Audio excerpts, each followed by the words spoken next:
This is a classic because the setup at the top of the play has an amazing payoff at the end. Mm-hmm. This is a classic because it writes about the politics of westernization without being so overt. This is a classic because of the beautiful moments of public soliloquy and poetry. Mm. This is a classic because it gives you an unreliable narrator that is still so deeply and tenderly lovable. This is our history. This is our legacy. Hello, and welcome to This is a Classic, the Expand the Canon Theater podcast. We're your hosts. I'm Gagarin, they, them. I have been a curator. And me, I'm Kalina, she, her, also a curator with Expand the Canon. And we're here to introduce you to some plays by women that are classics. Yes, Expand the Canon is a program of Hedgepig Ensemble, a Brooklyn-based company that reimagines the classics, creating a legacy of storytelling with gender equity at its core. So today we're getting into The Inheritance by Kim Ja-rim and Reign of Ice by Hasegawa Shigure. If you go to expandthecanon.com, and you should, you'll find this pitch for The Inheritance. If you're looking to mix the drive for wealth accumulation with layered family dynamics, consider Kim Ja-rim's The Inheritance. Against the uncertainty of a post-war political and economic backdrop, Tu-sup and his sister and their respective partners quarrel over their father's trunk, eagerly waiting to learn the details of their inheritance. This short work riffs on the genre of the living room play and delves into the changing of gender roles in a traditional society, marriage, what we owe to our families, and how striving for prosperity affects them all. Jacobian in its anticipation and containment, the inheritance pulls back a family's metaphorical curtains and offers a peek into their sometimes uncouth attempts to realize their dreams. Exciting. I love I Yes. love I love the use of Jacobian in this sentence. It's so funny because it is very Jacobian with It the is. trunk. So true. But we're also going to be talking about Reign of Ice. So since you're already going to be on expandthecanon.com looking at all these fabulous pitches, you'll also find this one. If you're looking for the character driven naturalism of Strindberg through the lens of intersectional poverty, consider this one act drama from the mother of Japanese realism. In her final hours, the terminally ill Tamayo wrestles with delusions of the past, as well as anxieties of the present. A former sex worker, she now contends with the role transactionality has played, or not played, in her relationships, interrogating her friends' true loyalties and fearing for her own daughter's naivete. Through heartfelt prose and raw naturalistic dialogue, Hasegawa Shigure digs into the grim realities facing an impoverished woman, telling an intersectional story of depth and intimacy. Mm, yes, I will say I find Reign of Ice to be way more engaging than most Strindberg plays, though. What is your favorite part about these plays, Gigs? In these ones particular, I really love the imagery. Both of these plays have a very strong relationship to the environment that is happening outside of the Hmm. house. And they both paint these like really beautiful, strong images. Like in The Inheritance, they're living in Southern Korea, just post their like second revolution. So it's, not quite the South Korea that we understand today.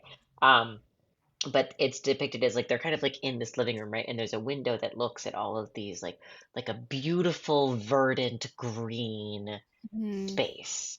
Hmm. And in Rain of Ice, there is that horrible storm that's like Yeah. constantly happening. Like it's like they're literally like it's sleeting outside. Right. And also I think Rain of Ice is just such an evocative and captivating image.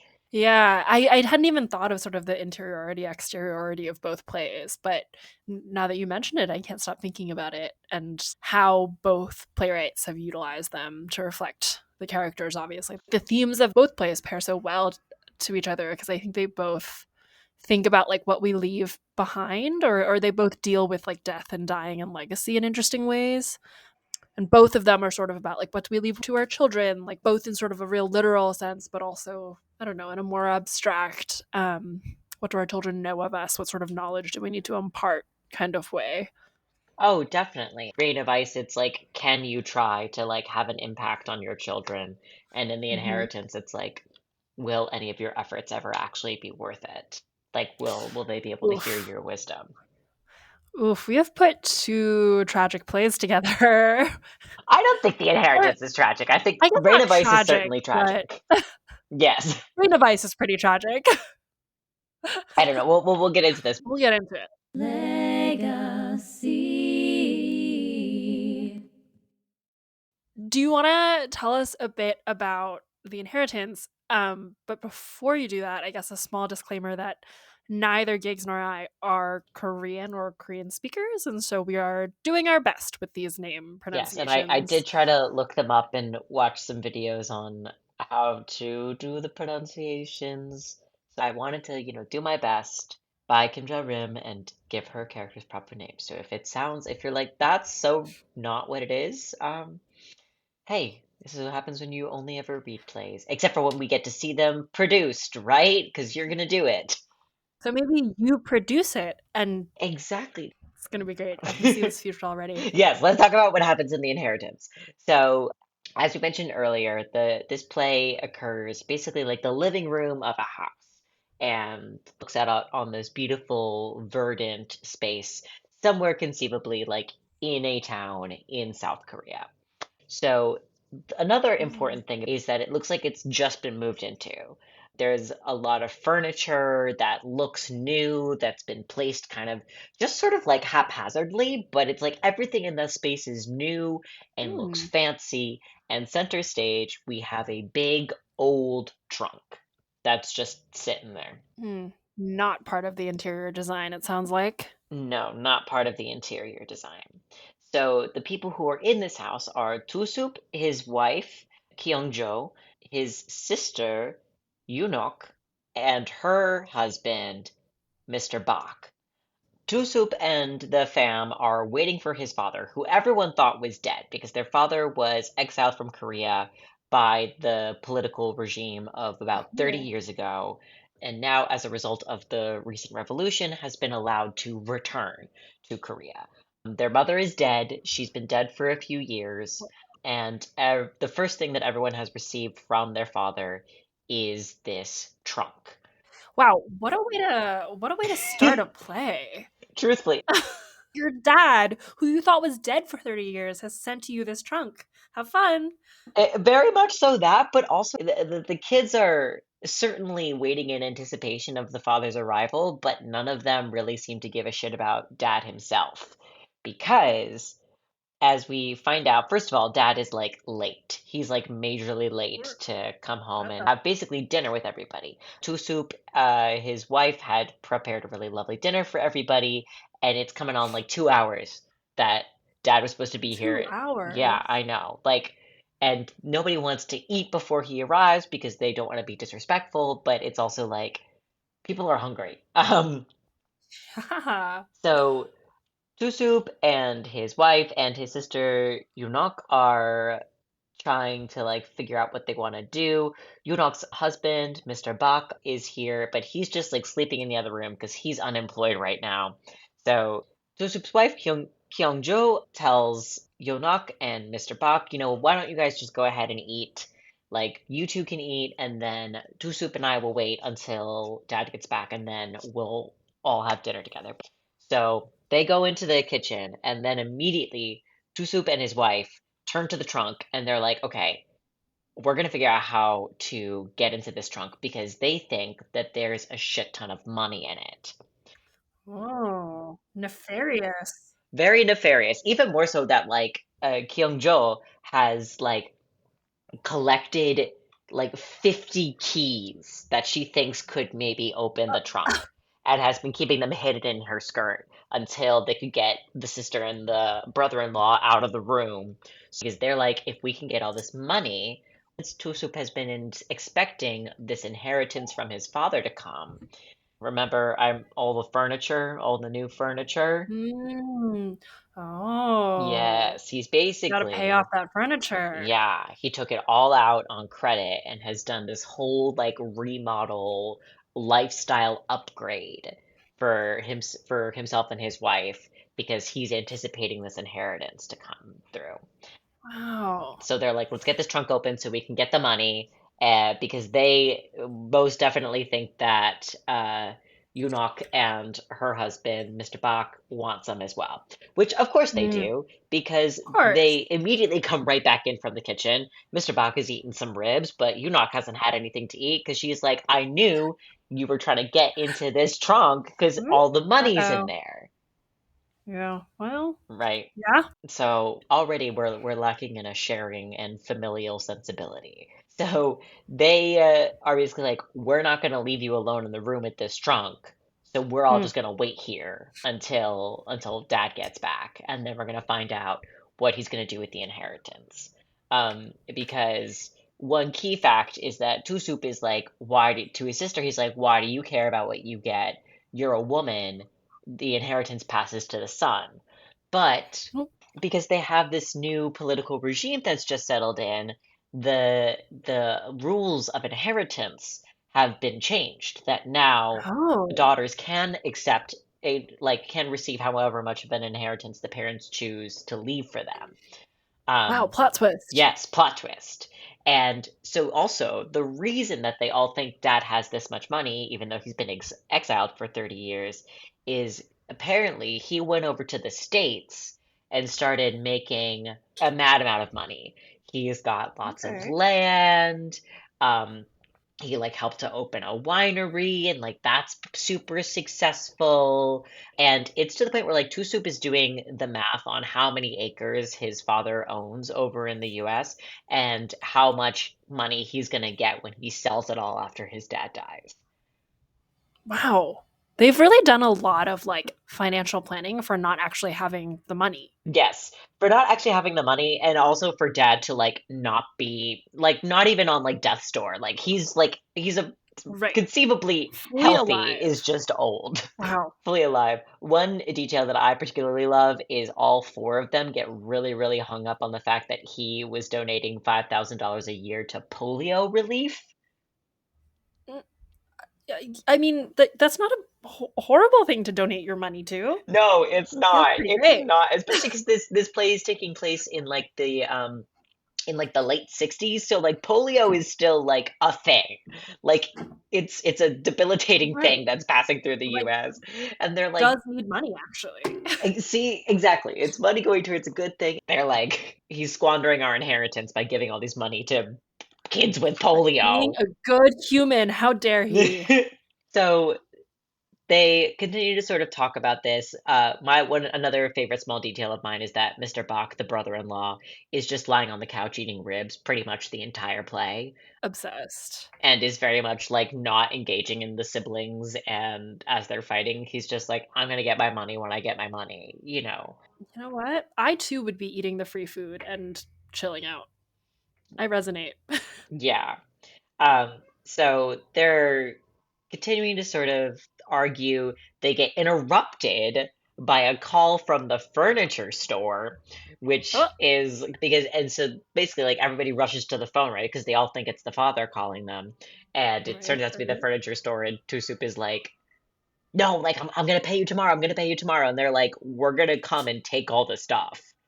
Or And he's like, no, no, no, no, no, I'm gonna have the money, and kind of laments again about how we said earlier that all of this stuff that they have now and this whole new lifestyle is it cannot be maintained without this inheritance coming through. right. So they talk a little bit about their mother who passed away a few years ago, and Kyungjo, who is Tusup's wife, implies that his sister Yunok always used their mother as a maid in her Hmm? house.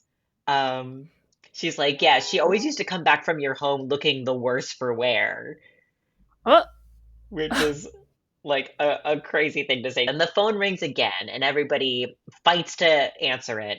And Tosup does, and it is their father. And it's their father telling them, don't wait for me. I'm going to be gone for a little while longer. but I sent someone with a letter and a key for the trunk. Um, Oh, yes. So letter carrier arrives. They immediately open the letter thinking that it's gonna have the information about how to split up the stuff inside the trunk. And it's pretty much the letter is like the dad being like, all right, guys, actually, I'm gonna travel my home country that I haven't been able to see for the last 30 years. That's how I want to spend this like twilight of my life. And I just want to makes wander sense. around until I can wander no more. And what is inside this trunk is for you all to divide it as you see fit. To which then they're all like, "Bah, bah, bah, bah, bah." So they're fighting again. They're fighting to get the trunk open. They finally get it open, and inside is just a bunch of old clothes, like really old, raggedy clothes. And they're Mm, like, uh-oh. okay, well, so then all the valuable stuff must be underneath the clothes, right? 'Cause so they Right, keep digging through the of clothes course. and they find a smaller box within the trunk and they're like, this is the one that's got all the gold inside of it. And they open this box and inside of it is actually it's just a box full of dirt.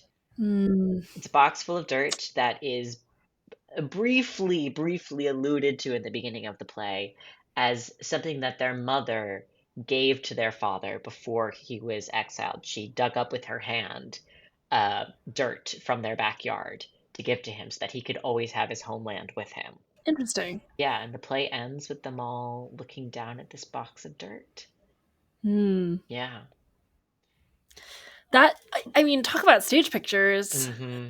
Just all of them staring down. It's that with all of them in their faces in different levels of disappointment and confusion. Yeah. There's something like reverse King Lear esque about it to me. Mm. Oh, most definitely so. We have a lot of plays this year that I think deal with children and their relationship to not just like their parents, but to like their homeland and to Mm. like the land on which they're living. I think like Rain of Ice has this. Girls from Five and Ten is another one, and I really love this almost like moral play-esque spin that happens here at the end. That it's like no, like the inheritance is the land upon which you stand. It is like Yeah. it is your homeland that, Right. you don't know how to appreciate because these children specifically are so obsessed with Western ideals of living. Yeah, there's such commentary on westernization of culture and like what is it to return to your roots. And I think the fact that it's like these old ancient clothes and yes, they're kind of, raggedy and not great, but are a reflection of like history and culture. And Yeah. I think the fact that, it's a box of dirt that the mother dug up and like societally in terms of like gender norms, oftentimes the mother is like the culture carrier for their children. I think that's another thing that's really interesting is that both of these parents, the mother and the father, are only ever spoken about in terms of like what they could give or do for their children and not like Mm. who they are as people. Like we don't know. Like it was probably for a political reason that the father was exiled, but like we don't know anything about him other than like he's just been gone. We don't know about like what it was like for these kids growing up. We don't even know how they feel about living in Korea or their own relationship to the current government. It's all Mm. very blasé to them. It's always just about the stuff and the money. But I do really want to shout out that like it is an unbelievable like level of wit. And I think we talked about this even in our curator meeting where like tone wise, it kind of feels like it could live in like a Succession style universe. Mm. Like I think you really could like take that kind of a tone approach to this play. Interesting. Yeah, well, because everybody is so clearly defined. Like Soup is very much like I am the son, I'm the eldest boy, I deserve all these things, and he's trying to build a life very much like based in like a capitalist materialist vein. And he and his wife also have kids who we never see. All we know is that his wife let the kids eat dinner like way before everybody else because she was like the kids were going to get hungry. But like Mm. when they talk about this money, it's not like, oh, I'm going to build this beautiful life for my family and for my children and I will start wealth for them as well. It's like No, I want this money so I can buy nice stuff for me. Right. But yeah, but also the comedy of this is Mm. really, really tight and is incredibly engaging for, I mean, what is ostensibly like a 15-page play. Right. I think the Succession like parallel is so apt because a lot of the comedy of it is kind of Succession-esque. It's a little bit like, wait, these people are really acting this way? Like the brother-in-law that just sort of like lounges and eats food is like hilarious. Yes. Oh my God. And it's also like it's even better to me like because he is unemployed and they're like, why don't you get a job? He doesn't really go too deep into his background, but I would be really interested to hear like an actor playing this role, what they see as being his reality of the world. But yeah, I want to dive into my favorite quote because I think that will tie all of the thoughts that we're having together. So we'll pull it all together Yes. well. Great. So Two Soup says this while he's like smoking a cigarette. There are the ones who are blessed with happiness, and the others who give happiness to others. Exhale smoke. Ooh. It's like a dream that I might become a millionaire, Wow. right? That's the little like soul golden nugget that's at the center of for all of these characters in this play. Like Yeah. I That feels like think, the heart of it. right? They none of them are blessed with happiness. I think their mother definitely tried to give happiness to them, but they are incapable of giving it to each other. So instead, they have settled upon the much more bearable dream of becoming a millionaire rather than being like, what if I instead just chose to be happy or to make the people around me happy and care for them, Mm, you know? yeah. You know, what have y'all been doing? Buying new Right. furniture? Like, Right. And not even Korean furniture at that. Not even helping the local economy. no, from the Paris, it's like the Paris Western House or something, and it's like, wow, damn, it's like the French too? You're buying Yeah. French furniture? Uh-uh. Terrible. History. So, Gigs, do you want to tell me about the Yes, playwright? I would love to tell you about Kim Ja-rim. So she was born in 1926 in Pyongyang, and specifically the southern part of the Pyongyang province Hmm. in Korea. This was while Korea was still unified. Yes, as a whole country. Oh, So she went to the right. Pyongyang Normal University. She got a degree in Korean literature in 1948.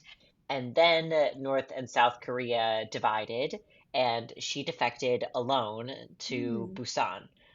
Yes.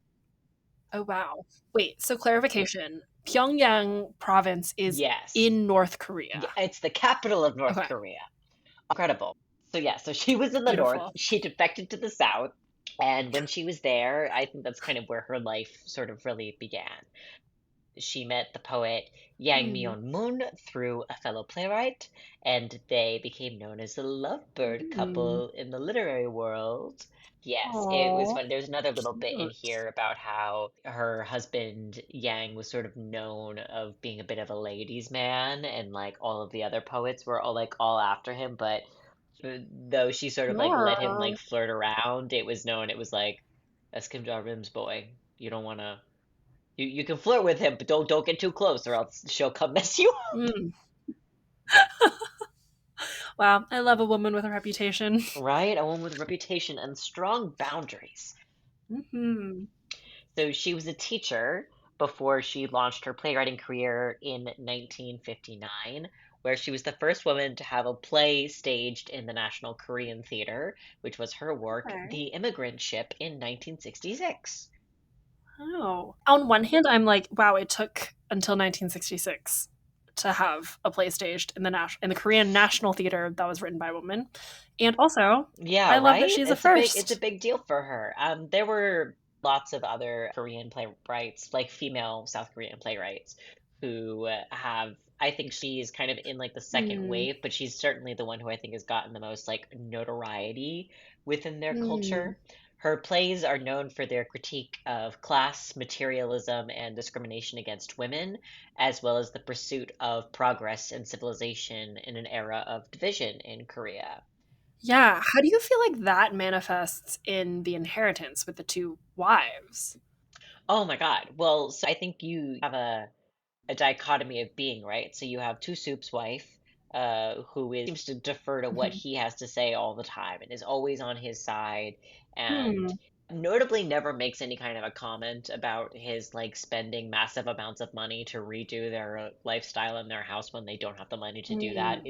Whereas his sister Yunok and her husband, famously sitting on the couch eating ribs, unemployed, just like me. Um, just kidding. But Yunok is definitely the more active of the two as the younger sister, and who's also like, no, I'm gonna get a chunk of this inheritance as well. I think it's Hmm. interesting to Yeah. see the divide into these two women of one who is more traditional and one who is certainly more modern, but is more modern in also like some of the more toxic ways where Yunok is just as obsessed with materialism as her brother is. Hmm. Hmm. Yeah, totally makes sense. Yeah. Yes, but I cut you off in the middle of talking about this playwright. Tell me No, more. well, because I mean, it was funny because so Kim Jong-un became the subject of a lot of critiques of her work, saying that her plays were just love Hmm. stories or that they were too focused on like women's issues. So this play that she had that got done at the National Theater, The Immigrant Ship, Hmm. was one that she wrote to instead focus on the exploitation of working class people in Korea under the Park Chung-hee regime while at the same time centering women. And I think we see Hmm. that also in The Inheritance. The Inheritance is a play that is Hmm. like gender-wise balanced, but it's a play that can like center other issues while not leaving women's experiences or abilities Right. out of the picture. You know what I mean? Yeah, yeah, definitely. I also love that she like saw her critics and was like, "Well, fine. I'm going to do you one better and like write a play that on like, a topic that you think is quote unquote worthy, but still do it my way." And like she does it well. Exactly. Yeah, so that's the story of Kim Ja Rim and her fabulous play, The Inheritance, which y'all should check out. I'm a big fan. Yes, check it out, produce it, read it, teach it, I don't know, experience it. Experience it. Expand the canon. Experience it. But, Kalina, shall we experience Rain of Ice? Yes, I would love to experience Rain of Ice with you. Legacy. Okay, so let me tell you a little bit about Reign of Ice. So, much like The Inheritance, it takes place inside of this family's home. It takes place inside of the home of Tamayo, who is dying of an unspecified disease right now, but it's a disease that causes her to sort of slip in and out of lucidity. So there are moments when she's like very aware of the people around her and what's going on, but there's also definitely moments when she is not necessarily seeing sort of reality as it is and is like in her memories and lost in sort of her fantasies. We start sort of in her sick room and with her in bed and these folks taking care of her. Also in her room is this beautiful, like 2 foot long model ship. And in her less lucid moments, she babbles on and on about how her first love, only called the Capitan, is on it and sailing away. So, allusions to this past One lover, who got away. the one who got away, the one who sailed away. We also meet her daughter, Toyoko, who is tired of and just angry with her mother. At first, we don't know why, but she's like, I'm sick of this. I can't take care of her anymore. She doesn't even know who I am, and is complaining to the nurse, Otoku, the whole time, and then decides to leave and go to drink at the local bar. She's like, I'm done with this. I need a drink. The nurse, Otoku, definitely tries to stop Toyoko and is like, "You are her daughter. Your mother could die at any minute now. You need to be here for that." But unfortunately, isn't successful. And so Toyoko goes off to get a drink, and Otoku, the nurse, keeps taking care of Tamayo. But sort of as the two talk, we learn that Otoku is not just a nurse; she's also like a Mm. longtime friend of Tamayo. But because Tamayo is like slipping in and out of lucidity, she wavers between like being a decent patient, but to also being really angry and like blaming Otoku for like seducing men that she loved or like ruining her life. So there's like a lot of this like lashing out about a history. And part of what I love about this play is sort of how we learn about Tamayo's history. It sort of unfolds in these like not always reliable narratives and in Hmm. really interesting piecemeal ways. And Otoku is also like an old friend of Tamayo's from like her days as a sex Yeah. worker. Like they both kind of worked together a little bit too. Yeah. Yeah, I think that's implied because yeah, right, that's when we learn that Tamayo was a sex worker and actually isn't sure who Toyoko, her daughter's father, is. And so she becomes really stressed that the guy that her daughter is flirting with might actually be her father, which is very messy and a little Yes. stressful. It is a Yeah. little bit stressful. Yeah. Yeah, and so Otoko keeps being like, "Well, you should tell her that you don't know who her father is so she can like at least be aware." But Tamayo's like, "I don't want my daughter to know that I was a sex worker. She's going to be so ashamed. I don't want to tell her. I don't want to tell her." Also, like the point is moot because her daughter is quite literally at the bar right now, so it's like not like she's like right outside waiting to be told something, right? But that sort of the central piece of it all, and then Otoku assures Tamayo that it's going to be fine, but Tamayo's accusing her of all these things. But the two of them do sort of largely forgive each other and are like, we've been friends for so long. We can say vicious Mm. things to each other and like know that at the end of the day, we do still sort of love each other. And so there is at least some degree of reconciliation for the two of them. For Tamayo slips into another sort of non-lucid, foggy state and starts to really talk to the Capitan, her first love, and try she like really tries to convince him to love her, even though he is long gone away. And while she's sort of in this state and like, you know, talking to this fantasy, Otoku steps away just for a few moments to like catch her breath and like give Tamayo some space. But unfortunately, of course, in that moment, spoiler alert, Tamayo does die. And Otoku and the other caretaker and sort of the fourth smaller character in the show, Granny, discover that Toyoko has left permanently. And so they're not even able to tell her that her mother has passed. And that's the play. Hey, it's Yeah. short and sad. Short and sad and powerful. Oh yes. And as you were mentioning before, right? Like Rain of Ice also is very atmospheric. It is all about sort of the Mm. interior, the exterior. There's this storm that's going Yeah, it's on, like right? thundering and sleeting rain because there's Right. also one part where it's sort of during one of her less lucid moments, Tamayo is like, "Oh, like I need to go outside Yeah. and like go see the captain," and Otoku is like, "Yeah, you do not want to go outside right Not now," going and she's outside. like, Yeah. "Yeah," and Tamayo's like, "What are you talking about? It's a sunny day." Right. Gigs, the things I love about your synopses, in addition to being very thorough, is that you paint a picture so well. And so I am trying to emulate Mhm. your picture painting as well. Um, so some other Oh. pieces to know about the set is that there's also actually a window in this room, according to the stage directions, and it Mhm. shows a quote withered garden. Is that metaphorical? Sure is. Mm. Oh yeah, baby. Definitely a metaphor. Also, the model sailing ship that I was talking about earlier is Western in style and very distinctly Western. So I think the implication there is that her first love is probably a Westerner that sailed back to his home country. Well, hey, I'm an actor. I love stage Yeah. directions. Sometimes I hate them, Oh, but if for this one, when it's describing the ship is described as something that's like been is old and is like a little battered. bit Yeah. beaten up, but is very clearly well Hmm. made, Yeah. and is like really like well Yeah. designed. And like something that I really also like loved was that like there's a conversation while Tamayo and Otoko are talking about the captain. She's Tamayo's like, I should have gone with Hmm. him because he like sailed away and he left her, and Otoko is like, he probably died at sea, like that. There's like a Mm. whole thing of like he probably died like in a storm at sea, and that's why she never saw him again. Mm. And it's like, you would just be dead too if you had gone. But when Tamaya was talking about it, she's like envisioning, like, if I had gone with this man, Right. I could have had a child by him.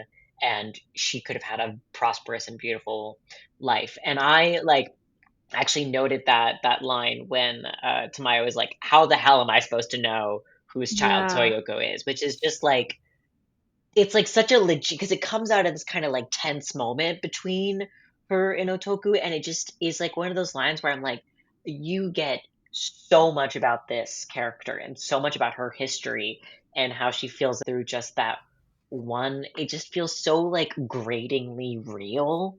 Like one of those moments where watching when you watch this production happen live, like everything's just gonna kind of stop for a moment. Yeah.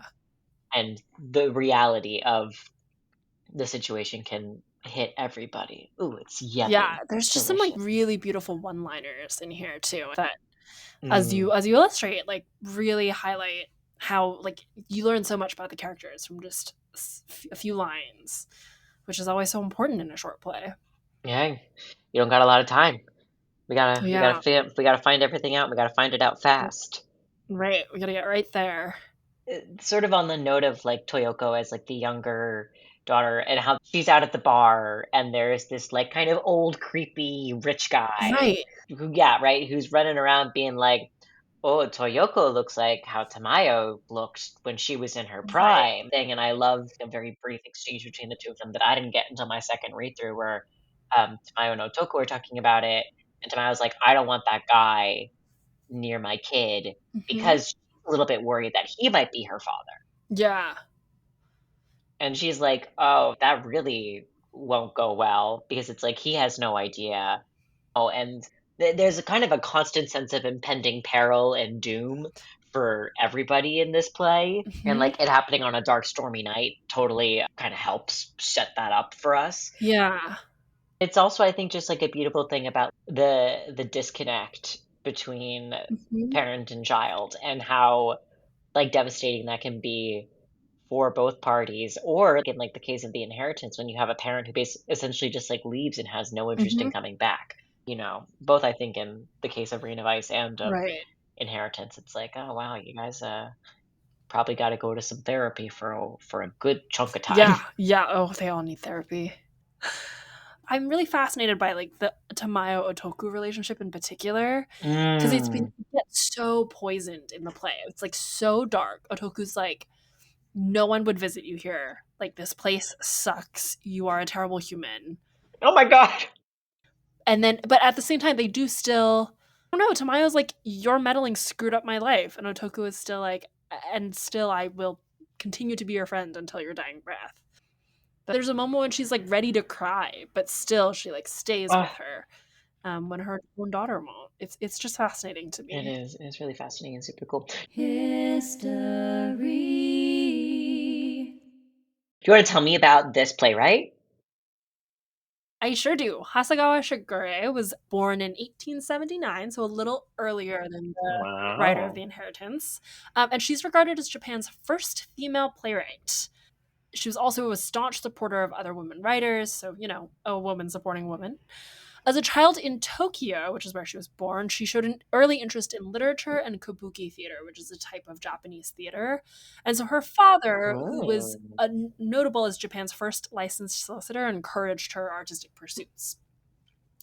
That said, her mom actually wanted her to enter sort of domestic service to an elite household after finishing her elementary education, which Ah. was a really common practice for young women of this era. It was a way to sort of get like finishing school essentially by proxy of just like being around the elites and like learning their ways. I know, Um. interesting, right? Mm, But then mhm. illness sent Hasegawa Shigure back home, and so then at age 19 her parents arranged a marriage for her, which unfortunately trapped her into a marriage with a wealthy philanderer who soon found himself disowned from the family. So Whoa, no. not a good situation at all. Actually, so then she separated with him and eventually Oh, divorced him wow. after many, many years. I know, divorce. Crazy I in was this gonna say, time. I'm more so surprised she was able to do that as Yeah. a woman in the early, Yeah. early Well, 1900s. I think it helped that I actually don't know the marriage laws in Japan very well, but I do think it probably helped that he was like disowned. I feel Mm, like there might be some grounds for like, I don't know, my husband isn't able to take care of me yeah. kind of argument. But Luckily, her second marriage seemed to go much better, and she married the popular novelist Mikami Otokichi. Mm. So, maybe sometimes artists should just marry artists. But during her unhappy first marriage, Hasegawa did begin writing short stories, followed by her prize winning play called Ocean Tide, Kaicho Mm. On, in 1905. So, at least out of that first marriage, something good came out of You're it. gonna, out of some of the unhappiest times of your life, you're gonna make some pretty decent art, I would hope. What's the point of the Right. suffering then? Proust? And so with sort of her breakthrough work and the start of her writing career, she actually chose a pen name. She wasn't born Hasegawa Shigure. She was actually born Hasegawa Yasuko, but she selected the Mm. pen name Shigure for her debut work as she watched a cold late autumn rain fall. So Ah, weather really really was important. she's got a thing with water. She really does. She's got a fascination with water, which Uh-huh. is interesting to me. So then the breakthrough of this first play paved the way for her collaboration with theater reformer Suboshi Shoyo, as well as the melodrama and kabuki theater communities. Mm. By 1911, her popularity and success were such that 40,000 people attended the run of her kabuki play Chastity. Whoa. 40,000. Isn't That's that wild? that's an incredible number of people to come see your work. That's Yeah. like soul shaking. That's so cool. Yeah. Come So on, many girl. Yes. Speak to the masses. She wrote and published prolifically for the kabuki theater style, as well as supporting the development of new dance plays and the revival of classical pieces. So she was also very much a patron as well as a creator. Mm. In 1912, Shigure founded the magazine Play, which published translations of Western writers, including Strindberg and Chekhov. Wow. Yep, yep. And in 1914, she partnered in founding the Kyogenza production company. As the co founder and editor of Women's Art magazine, beginning in 1923, and later of Shine magazine, I think, she launched the careers of many female writers, including Okamoto Kanoko and Ozaki Midori, and many, many more. So, like, really a prolific Wow. time, like, supporting people and, like, publishing their work, which I think is huge. That's incredible. That's super Yeah. important. Yeah. And then she also like wrote a series of profiles on notable Chinese women, and published them in the collection Lives of Modern Beauties. So she Ooh. just like wrote about women constantly, and I think that's also so important because unfortunately without things being written down, information gets lost really easily. And so I think there's a lot to sort of her work as a documentarian, really. Oh, 100%. Also, again, with the great titles. Yes, agreed. So what honestly, Rain of Ice is one of her later plays. She wrote it after her career was very well established, and it's Mm. really a moody and naturalistic departure from her historical and dance plays. It's different than the kabuki style. She felt sometimes that working in the kabuki style was like trying to put new wine into the old bottle. And so she experimented with a number of realistic plays in contemporary Oh, settings and it tried to address issues of gender and society, which I think is very clear in this play. yes. The scholar Inuya Yoshi credits Shigure as the first playwright to invent modern realism in Japanese drama, which is another notable first. I think Reign of Ice in particular is notable for its focus on lower class characters in a grim setting. These women definitely do not have a lot of money, and I think it's she really tries to show the reality of that. It was first published in 1926 and then received its first known production in Osaka in 2001, which I have to note is well after she passed. So she wrote it, but Wow. it didn't really get a production or like a notable one, anyways, that was recorded until this Amazing. century. We don't know much about sort of the end of Shigure's life, but we do Uh-huh. know that she passed in Mm. 1941, and it seems was writing fairly prolifically up until a couple decades before. So Hey. it's Hasegawa Shigure. That's amazing. I'm continuously amazed every time we do one of these podcasts, and it's like you read up on what they did with their life, and it's like, yeah, they had kids, and then they started like 5 magazines and did all of this and did that, and then just kept writing until their hands stopped working. And Right. it's And they're like, always writing like so many different styles and like mhm, it's just yeah, I'm really and always they're always almost always like supporting other women and other artists and like doing work to patron other artists, which yeah, makes sense to me, but is also like, ugh, we love to see it. yeah, it's massive. Thank you for joining us for our edition of This is a Classic, the Expand the Canon podcast. If you believe in the importance of expanding the canon, please give us a 5-star review and subscribe to this podcast. And then hit that share button and forward it along to a friend, colleague, professor, your dad, your mom, Everyone. To make everyone. it to make it easy to find, read, and produce these plays, you can sign up and subscribe to expandthecanon.com.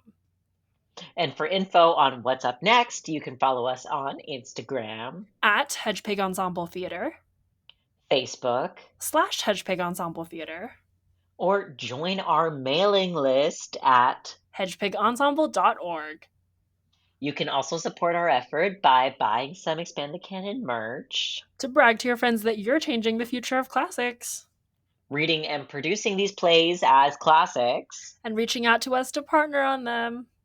or straight up donating. Give us some money. It all helps to make these efforts possible, which you can do from our website, expandthecanon.com. Again, I'm Kalina. And I'm Gagarin. Goodbye. Bye.